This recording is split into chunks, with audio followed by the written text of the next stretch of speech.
My name is Mark, a recording angel. I've been observing this earth since the dawn of creation. The Most High has asked me to share my recordings with you. The following are my records of Earth's earliest patriarchs and prophets, collected in this book, Survivors of the Dark Rebellion, God's Heroes from Adam to David. If today's recording contains situations which might be uncomfortable for younger listeners, I will mark the video with the words Parental Guidance Recommended. Chapter 9, Tirzah. For some reason I had thought that after the miracles the Almighty performed to deliver his people from Egypt, crushing an entire nation and forming a new body of people from that ramshackle bunch of slaves, they would have great respect for him and would worship and follow him. It did not happen. And even though he drowned the Egyptian army in the Red Sea, they still continued to mumble and doubt and have a crisis of faith every time they encounter some small setback. Now Moses was dead, as was his successor, Joshua. The children of Israel had made it to the Promised Land. As long as they were faithful to the Most High, they were free, but as soon as life got too easy, they experienced bouts of backsliding and idolatry. After a while, the Lord would withdraw his protection since the people no longer asked for it, and they would suffer at the hands of their neighbors. It happened again and again. Soon I could see it coming even before it occurred. Now a new king ruled in Hazor. Jabin was the grandson of the king by the same name who was defeated by Joshua. He had a brilliant military commander named Sisera.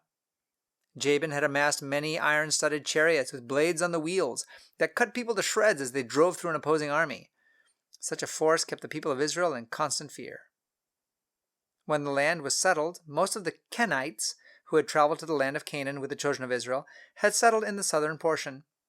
Although still friendly with the Israelites, they had made alliances with their Canaanite neighbors, adopted some of their religion, though still worshipping the God of Abraham, and usually did not meddle much in local affairs.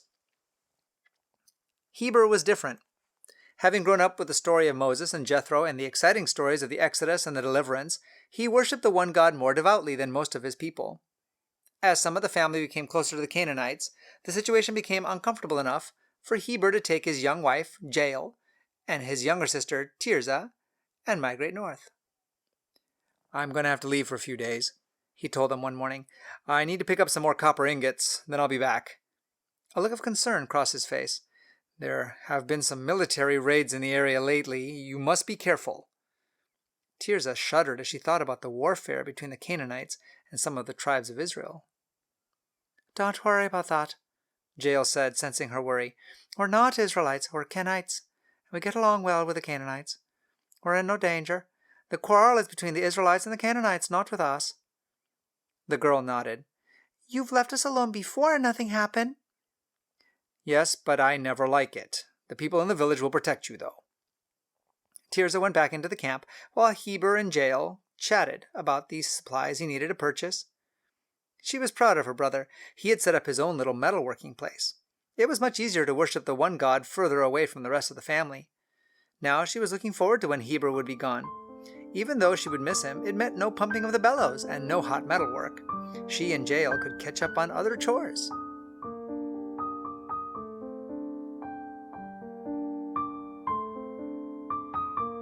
"So what are we going to do today?" Tirzah asked her sister-in-law. "We have 2 days and need to plan them out." Jael laughed. "Let's go to the market. There are some extra things we need." Laughing and joking, the two headed for the nearest village. They bought some fruit and vegetables from the local farmers, and then spent the rest of their time looking at soft fabrics, sniffing exotic spices imported from the east, and examining jewelry brought in by the last caravan. As they passed one stall, they overheard 2 women talking. "It's going to be a really big battle this time," the older woman said. "No more hit-and-run raids. The prophet has called Barak and summoned him to her place of judgment under the palm tree." "Clear down in Ephraim territory?" the other asked. "Yes, and she says God told her that he was to attack Sisera's army." "Barak and a few Ephraimites with no spears and swords against an army of chariots. Oh, they'll be destroyed." "Well," the older woman continued, "you've heard the stories. Apparently the one God has done this kind of thing before. He drowned the entire Egyptian military." "Oh, but that was more than 100 years ago. He doesn't do those kind of things these days." The older woman looked at her and raised an eyebrow. "Well, he hasn't recently, but I think something big is about to happen." A young man interrupted. Barak's not down in Ephraim anymore. They've pulled together a ragtag army of sorts and have headed toward Kadesh. Apparently they're all meeting there. "Well, I know the people from Hazor aren't going to join them," the older woman told him. "They're trying to remain neutral in all this. After all, they say it's not their problem." Tirzah looked at Jael. Their eyes met, then they both looked down. It wasn't their problem either. "If the one God called for this battle," someone protested, "then it's everyone's problem who worships him. I think that we should all support anything he tells us to do. Otherwise, when it's our turn, no one will be there to protect us either." An argument broke out. "Let's go home," Jael whispered. "This isn't fun anymore."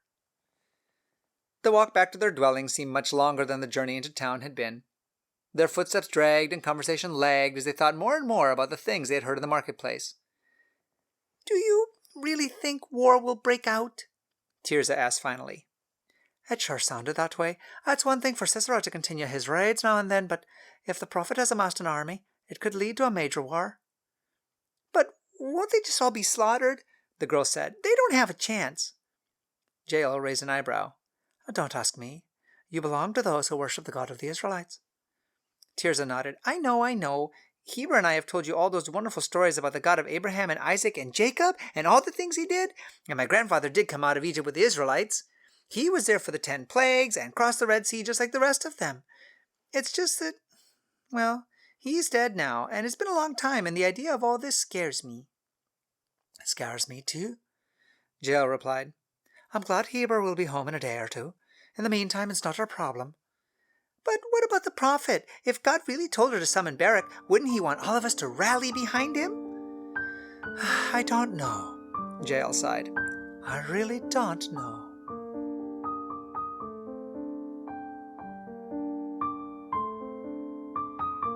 "Jael!" Tirzah called. "Someone's coming!" Her sister-in-law slipped out of the tent and stood in the doorway. The man approaching them seemed out of breath. "May I have a drink?" he asked. "Certainly," Jael replied in the ancient tradition of ancient Near Eastern hospitality. She brought him some water and then offered him a bowl of curds, a favorite food of the people of Canaan. The man seemed famished. "What news do you have?" she said. "Are we at war?" "We are. The army of Israel has been marching from Mount Tabor. It has 10,000 men, but they're very poorly armed. Sisera is coming down from the north with all of his men and his iron chariots." "They have not fought yet?" "No, not yet. I'm delivering a message and have to go. May the one God bless you for your hospitality." "We have no enemies. We're Kenites." The man nodded. "May the one God bless you anyway." And he set off down the trail. "What are we going to do?" Tirzah said, watching the man leave. "I want you to stay inside the inner tent and don't come out no matter what happens." "But why? I'm as strong as you are. If something terrible happens, it'll affect both of us." "And it might," Jael said, "but until I call for you, you must stay inside. You'll be safe in there, since no one goes into the inner tent without an invitation. I want you to hide just in case." She poured some water into the cooking pot and started cutting some of the vegetables they had purchased in the market for a stew. "We just have to wait and see what happens. I can work at my loom, I suppose." Tirzah's mother had tried hard to teach her to weave before she had died from the winter illness that had gone through their whole village. The girl had set up the loom in the tent when she had moved with Heber and Jael, but she very rarely touched it.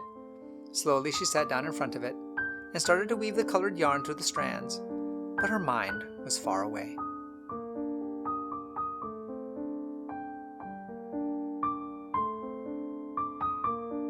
The afternoon dragged slowly by. Soon the light was too dim for her to continue weaving. She crept over and peeped through the crack in the tent wall. Jael stood absently stirring the pot, staring into the distance. The sky was full of angry, dark clouds. Suddenly the earth shook with thunder. Lightning slashed across the sky. Tirzah stared at it in surprise. Since it was past the rainy season, it was unusual for a storm to come this time of year. Was it an omen? "I need your help," Jael called. Tirzah scampered out of the tent. Slipping sticks through the handles on each side of the stew pot, they carried it inside the tent. "We can add a lot of things to stew," Jael commented, "but rain isn't my favorite." Tirza giggled. "Let's get our cloaks out," she said. "It's cold." They opened the reed clothing basket and pulled out their winter wool cloaks. "I wonder how the battle's going," Tirza said. "Over near Megiddo where they are, it doesn't take much rain to turn that whole area into a horrible quagmire." Jael started to laugh. "Sisera's chariots are probably bogged down by now." "And maybe this is the Lord's way of taking care of his army," Tirza suggested. Her sister-in-law turned quickly and looked at her sharply. "Could it be?" "I don't know. It's been a long time since the Lord has done anything important publicly, but this could be it." They sat and watched the lightning for a long time. Then they noticed a figure running in the distance. "Quick, Tirza, inside the inner tent," Jael hissed, "and don't you come out." Tirza hid inside and crouched behind the basket that stored their clothing. The man approached closer and closer. He was obviously a high-ranking soldier. Tirza watched through a tiny slit in the tent as Jael walked toward him. "Turn aside, my lord," she said. "Don't be afraid. You can come in here." Tirza's jaw dropped to her chest. What could Jael be thinking? Tirza started to pray. "God of Abraham, I'm a child of Abraham too, even if I'm not a child of Isaac and Jacob. Please be with Jael. Don't let her be so stupid. This is obviously not one of your soldiers. Oh, God of Abraham, please protect us and help us." The man studied Jael through narrowed eyes. "You're a Kenite," he declared. "I am." "The Kenites have long been friends of the Canaanites." Again she nodded.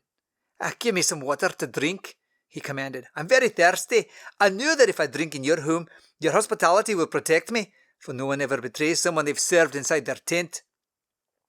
"Here," she said, "here's some water, and have some curd sweet."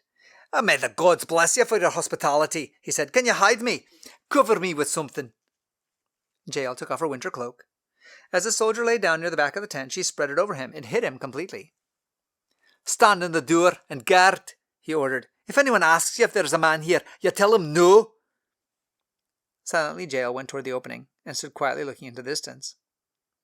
Where was the rest of the army? She wondered. He was obviously a high-ranking soldier belonging to Jabin's army. Could it be Sisera, the general?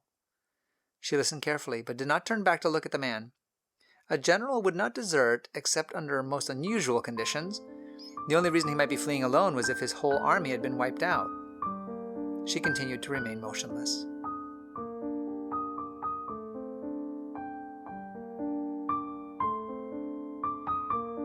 Tirza lay still behind the basket in the inner part of the tent.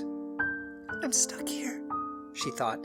"I can't get out of here because I'd have to climb over the sleeping soldier to do that, or pull up the side of the tent and make a noise."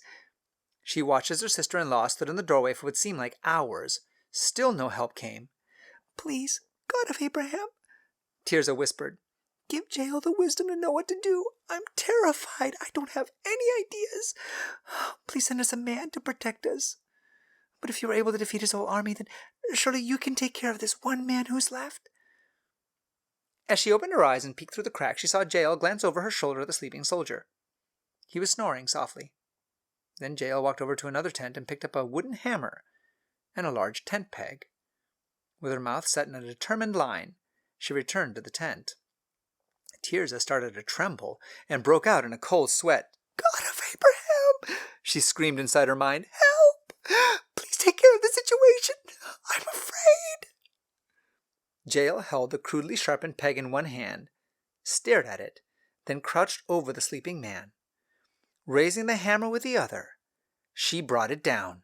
Averting her eyes, Tirza covered her ears with her hands. The girl heard the man convulse, then silence. Tirza crawled out from behind the chest. "Jael!" Her sister-in-law grabbed her and they hugged each other fiercely, shaking violently. "I had to," Jael said. He's an enemy of the one God. It doesn't matter to me that he's an enemy of the Israelites, but I had to do this. Let's cover him up." They pulled the cloak back over him and dragged the basket chest over in front of him so that no one could see him from outside the tent. As the two girls crouched in the tent, it seemed like hours before anyone came. Tirza had fallen asleep with her head on Jael's shoulder. Suddenly she woke to a sound of voices and Jael wriggling free. "Stay here," she said before stepping out into the evening dimness. A soldier approached with several men behind him. "I'm back," he said. The two women recognized the voice of the messenger that had passed by earlier. "I'm leading the army of Israel with Deborah the prophet. She's in the chariot." He motioned behind him. Jael peered through the growing darkness. "Don't be afraid," Deborah told her. "The Lord has been with us, and we've been victorious over Sisera's army. He fled this way, and we're looking for him. Have you seen him?" Jael smiled grimly. "I have," she said. "I can show you whom you're looking for." She motioned. Barak followed her into the tent. Stepping around the large basket chest, she pulled back the winter cape. Barak pulled his sword. "You don't have to kill him," Jael said. "He's already dead." Barak slumped in disappointment. Deborah spoke softly behind him. "Barak, it's as the Lord said. I came with you as you requested, but the Lord delivered Sisera into the hand of a woman. There's no great honor coming to you for killing the enemy general. However, there is honor in obeying the Lord's call, and we are victorious." Taking a deep breath, Barak stepped back. "It is the Lord," he said. Tirzah stood next to Jael. The prophet raised her hand. "The one God bless you for what you have done for him and his people today," she said. The girl drew a deep breath. She had prayed for a man to rescue them. But God didn't need a man, just someone loyal to him. This broadcast has come from the book Survivors of the Dark Rebellion by Sally Pierson Dillon, with permission from the Review and Herald Publishing Association. This book and the rest of the series, War of the Ages, can be purchased by going to www.adventistbookcenter.com or by calling 1-800-765-6955. I'm your narrator, Austin Backus, and this audio project is a gift to you from my free Christian book ministry, RXF 1888. Please visit our website, www.rxf1888.com, to request free Christian books for both kids and adults. And join us here again for more stories from Mark the Recording Angel.